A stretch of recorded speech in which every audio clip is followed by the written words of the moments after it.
ಹಾಗೂ ವಿದ್ಯಾರ್ಥಿಗಳಿಗೆ ಮೂಲಭೂತ ಸೌಕರ್ಯ ನೀಡದ ಪ್ರವಾಸೋದ್ಯಮ ಇಲಾಖೆ ಹಾಗೂ ದೇಗುಲದ ಆಡಳಿತದ ವಿರುದ್ಧ ಪುರಸಭೆ ಅಧ್ಯಕ್ಷ ಎಆರ್ ಅಶೋಕ್ ತೀವ್ರ ಆಕ್ರೋಶ ವ್ಯಕ್ತಪಡಿಸಿದರು.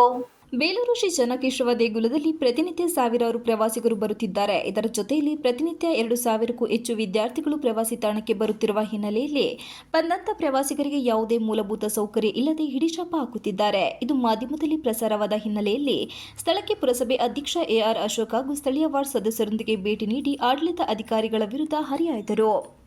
ಈ ಸಂದರ್ಭದಲ್ಲಿ ಮಾತನಾಡಿದ ಪುರಸಭೆ ಅಧ್ಯಕ್ಷ ಅಶೋಕ್, ಪ್ರವಾಸೋದ್ಯಮ ಇಲಾಖೆ ಹಾಗೂ ದೇಗುಲದ ಅಭಿವೃದ್ಧಿಗೆ ಲಕ್ಷಾಂತರ ರು ಹಣ ಬರುತ್ತಿದೆ. ಇನ್ನು ಪಾರ್ಕಿಂಗ್ ಜಾಗ ನಮ್ಮದು ಎನ್ನುವ ಇವರಿಗೆ ಬರುವಂತ ಪ್ರವಾಸಿಗರಿಗೆ ಸೌಕರ್ಯ ನೀಡಲು ಮಾತ್ರ ಆಗುತ್ತಿಲ್ಲ. ಅಭಿವೃದ್ಧಿಗೆ ಬಂದಂತ ಹಣ ಅಧಿಕಾರಿಗಳ ಹೊಟ್ಟೆಗೆ ಹೋಗುತ್ತಿದೆ. ಇಲ್ಲಿಗೆ ಬರುವ ಪ್ರವಾಸಿಗರಿಗೆ ಕುಡಿಯುವ ನೀರಿಲ್ಲ, ಮೂಲಭೂತ ಸೌಕರ್ಯ ಇಲ್ಲ. ಇನ್ನು ಬಹುಮುಖ್ಯವಾಗಿ ಶೌಚಾಲಯ ಇಲ್ಲದೆ ಬಯಲು ಶೌಚಾಲಯಕ್ಕೆ ಮಾರು ಹೋಗಿದ್ದಾರೆ. ಹಿಂದೆ ಜಿಲ್ಲಾಧಿಕಾರಿಗಳಿಗೆ ಸಾರ್ವಜನಿಕರು ಮನವಿ ಮಾಡಿದ ಹಿನ್ನೆಲೆಯಲ್ಲಿ ತಾತ್ಕಾಲಿಕವಾಗಿ ಶೌಚಾಲಯ ವ್ಯವಸ್ಥೆ ಮಾಡಿದ್ದರು. ಆದರೆ ಅದರ ವ್ಯವಸ್ಥೆಯನ್ನು ಅವರೇ ಕಣ್ಣಾರೆ ನೋಡಿದ್ದಾರೆ. ಈ ಅಧಿಕಾರಿಗಳು ಇಲ್ಲಿ ಬರಲು ಸಾಧ್ಯವೇ ಎಂದು ಅವರಿಗೆ ಮನವರಿಕೆ ಆಗುತ್ತದೆ. ಯಾವುದೇ ಮೂಲಭೂತ ಸೌಕರ್ಯಗಳಿಲ್ಲದೆ ಹೆಣ್ಣು ಮಕ್ಕಳ ಪರಿಸ್ಥಿತಿ ಹೇಳತೀರದಾಗಿದೆ. ಇದರ ಬಗ್ಗೆ ಜಿಲ್ಲಾಧಿಕಾರಿಗಳು ಗಮನ ಹರಿಸಬೇಕು. ಇಲ್ಲಿರುವ ದೇವಸ್ಥಾನ ಆಡಳಿತ ವರ್ಗ ಇದ್ದರೂ ಇಲ್ಲದಂತಾಗಿದೆ. ಕೇವಲ ಅವರು ಹಣದ ವ್ಯವಹಾರಕ್ಕೆ ಮಾತ್ರ ಸೀಮಿತವಾಗಿದ್ದು ಬಂದಂತ ಪ್ರವಾಸಿಗರಿಗೆ ಯಾವುದೇ ಅನುಕೂಲ ಕಲ್ಪಿಸಲು ಆಗಿಲ್ಲ. ಕೂಡಲೇ ಇದನ್ನು ಸರಿಪಡಿಸದಿದ್ದರೆ ನಾವು ನಿಮ್ಮ ವಿರುದ್ಧ ಜಿಲ್ಲಾಧಿಕಾರಿಗಳಿಗೆ ದೂರು ಸಲ್ಲಿಸುತ್ತೇವೆ ಎಂದರು. ನೀವುಗಳು ಪ್ರತಿನಿತ್ಯ ಒಂದು ಬಾರಿಯಾದರೂ ಇಲ್ಲಿಯ ವ್ಯವಸ್ಥೆಗಳ ಬಗ್ಗೆ ನಿಮಗೆ ಮಾಹಿತಿ ಇದೆಯಾ ಎಂದು ಆಡಳಿತ ಅಧಿಕಾರಿಗಳ ವಿರುದ್ಧ ತೀವ್ರವಾಗಿ ಆಕ್ರೋಶ ವ್ಯಕ್ತಪಡಿಸಿದರು. ಸ್ಥಳೀಯ ವಾರ್ಡ್ ಸದಸ್ಯರಾದ ಬಿಡಿ ಜಗದೀಶ್ ಹಾಗೂ ದಿವ್ಯಾ ಗಿರೀಶ್ ಮಾತನಾಡಿ, ಹೇಳಿ ಕೇಳಿ ಇದು ಪ್ರವಾಸಿ ತಾಣ. ಆದರೆ ಇಲ್ಲಿಗೆ ಪ್ರವಾಸಿಗರು ಬಂದರೆ ತಾಲೂಕಿನ ಜನತೆಗೆ ಹಿಡಿಶಾಪ ಹಾಕಿ ಹೋಗುವ ಪರಿಸ್ಥಿತಿ ಬಂದಿದೆ.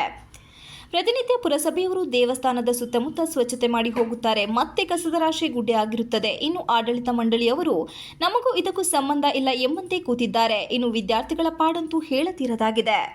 ಇರುವ ಒಂದೇ ಒಂದು ಶೌಚಾಲಯದಲ್ಲಿ 200 ಮಕ್ಕಳು ಹೇಗೆ ಹೋಗಲು ಸಾಧ್ಯ? ಇನ್ನು ಸರಿಯಾದ ನೀರಿನ ವ್ಯವಸ್ಥೆ ಇಲ್ಲ. ಪ್ರವಾಸೋದ್ಯಮ ಇಲಾಖೆ ಈ ಜಾಗ ನಮ್ಮದು ಎಂದು ಹೇಳುವ ಇವರಿಗೆ ನಾಚಿಕೆ ಆಗಬೇಕು. ಇವರ ಶೌಚಾಲಯ ಸಹ ದುರಸ್ತಿ ಮಾಡಿಲ್ಲ. ಹಣದ ವ್ಯವಹಾರಕ್ಕೆ ಮಾತ್ರ ಕಿತ್ತಾಡಿಕೊಳ್ಳುತ್ತಾರೆ. ಮೂಲ ಸೌಕರ್ಯಗಳನ್ನು ನೀಡದ ಇವರಿಗೆ ಮುಂದಿನ ದಿನದಲ್ಲಿ ಪುರಸಭೆಯಿಂದ ಸ್ವಚ್ಛತೆ ಮಾಡುವುದನ್ನು ನಿಲ್ಲಿಸಿದರೆ ಅವರಿಗೆ ತಿಳಿಯುತ್ತದೆ ಎಂದರು. 1.5 ತಿಂಗಳಾಯಿತು. ಒಂದು ವೆಹಿಕಲ್ ಅಲ್ಲಿ ಕಳಿಸ್ಕೊಟ್ಟಿರೋದು ಇದು ಮೊಬೈಲ್ ಟಾಯ್ಲೆಟ್ ಅಂತ ಹೇಳಿ ಇವತ್ತವರೆಗೂ ಓಪನ್ ಮಾಡೋಕ್ಕಾಗಿಲ್ಲ. ನೋಡಿ ಬನ್ನಿ, ಹಂಗೇನೆ 9 ಗಂಟೆ ಆಯ್ತಾ ಬಂತು. 9 ಗಂಟೆ ಆದರೂ ಸಹ ಬೀಗ ತೆಗ್ದಿಲ್ಲ ಇವರು. ಇಲ್ಲಿ ಯಾರೂ ಬಂದಿಲ್ಲ. ಏನು ಮಾಡ್ತಾರೆ?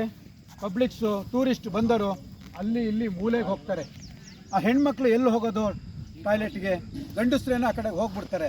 ಯಾರು ಇದನ್ನು ನಿರ್ವಹಣೆ ಮಾಡೋರು? ಯಾರು ಇಲ್ಲಿ? ಯಾರು ಒಬ್ರು ಇದ್ದಾರ ದೇವಸ್ಥಾನದವರು? ಬೇಕಾ ಬಿಟ್ಟು ಮಾಡ್ತಾ ಇದ್ದಾರೆ. ಟೂರಿಸಂ ಮಾಡೋಕ್ಕಾಗ್ತಾ ಇಲ್ಲ. ನಾವು ನೀರು ಕೊಡ್ತೀವಿ, ನಾವು ಕರೆಂಟ್ ಕೊಡ್ತೀವಿ, ನಾವು ಕ್ಲೀನ್ ಮಾಡ್ತೀವಿ, ಎಲ್ಲ ನಾವು ಪುರಸಭೆಯವ್ರು ಮಾಡೋದು. ದುಡ್ಡು ಮಾಡ್ಕೊಂಡು ಹೋಗೋರು ದೇವಸ್ಥಾನದವರು ಟೂರಿಸಂ ಡಿಪಾರ್ಟ್ಮೆಂಟ್ನರಂತೆ. ನೋಡಿ, ಇದೇ ಥರ ಆಯಿತು ಅಂದರೆ ಇವರು ಕ್ಲೀನಿಂಗು ಇನ್ನೊಂದಕ್ಕೆ ನಮಗೆ ಸಪೋರ್ಟ್ ಮಾಡಲಿಲ್ಲ ಅಂತ ಅಂದರೆ ನಾವು ಕ್ಲೀನ್ ಮಾಡೋದನ್ನು ನಿಲ್ಲಿಸ್ತೀವಿ. ಬೇರೆ ಇನ್ನೇನು ಮಾಡಲ್ಲ. ಅವರೇ ಮಾಡ್ಕೊಳ್ಳಿ, ಅವರೇ ಆದಾಯನ ತಂದ್ಕೊಳ್ಳಿ.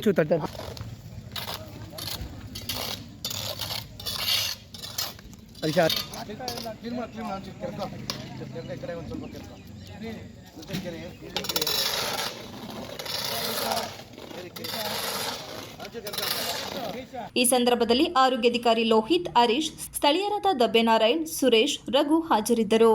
Ganesh, TV 46 Malenadu news, Belur.